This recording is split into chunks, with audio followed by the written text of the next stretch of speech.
ফটোশপের মাধ্যমে যে কোনো ইমেজ থেকে ওয়াটারমার্ক রিমুভ করা কিন্তু খুবই সহজ। তো চলুন দেখে নিই যে আপনি কীভাবে করবেন। সো এইটা করার জন্য ফার্স্ট অফ অল আপনি আপনার লেয়ার সেকশন থেকে ডুপ্লিকেট করে ফেলবেন।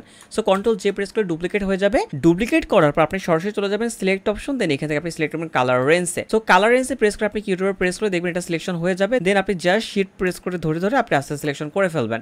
করে আপনি এখানে ওকে বাটন প্রেস করবেন। করার পর দেখতে পাচ্ছেন আমাদের মোটামুটি সিলেকশন হয়ে গেছে এবং যেখানে আমাদের প্রবলেম মনে হবে সেইখানে আমরা কুইক সিলেকশন টুল দিয়ে জাস্ট আমরা রিমুভ করে ফেলবো। দেখুন আমরা এখানে রিমুভ করে ফেললাম। দেন আমাদের এখানে প্রবলেম আছে, আমাদের এখানে রিমুভ করে ফেললাম। সো এইভাবে আপনি রিমুভ করে ফেলবেন, আপনাদের অনেক সময় প্রবলেম হবেও না। সো এইটুকু রিমুভ করার পর আপনার যে কাজটা করতে হবে সেটা হলো আপনি সরাসরি সিলেক্টে যাবেন। দেন এখান থেকে আপনি মডিফাইতে প্রেস করবেন। দেন এখান থেকে এক্সপান্ডে প্রেস করবেন আর এখানে 5 রেখে আপনি ওকে বাটন প্রেস করবেন। করার পর আপনি দেখতে পাচ্ছেন সমস্ত জিনিসগুলো সিলেকশন হয়ে গেছে।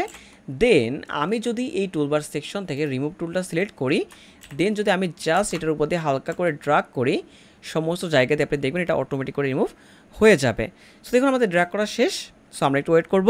সো দেখুন আমাদের কিন্তু পুরোপুরিভাবে এটা কিন্তু রিমুভ হয়ে গিয়েছে। দেখতেই পাচ্ছেন আমাদের ওয়াটারমার্ক যত ছিল সমস্ত ওয়াটারমার্ক রিমুভ হয়েছে এবং যেখানে আপনাদের একটু বাড়তি অংশ মনে হবে সেখানে আপনি জাস্ট এই রিমুভ টুল দিয়ে হালকা প্রেস করবেন, অথবা আপনি কন্টেন্ট অ্যাড দিয়েও করতে পারেন। দেখবেন এগুলো অটোমেটিক করে রিমুভ হয়ে গেছে। সো আজকের জন্য এতটুকুই। দেখা হচ্ছে সম্পূর্ণ নতুন কোনো ভিডিওতে এবং এরকম আরও অনেক গুরুত্বপূর্ণ ভিডিওর জন্য আমার সাথেই থাকুন। ধন্যবাদ।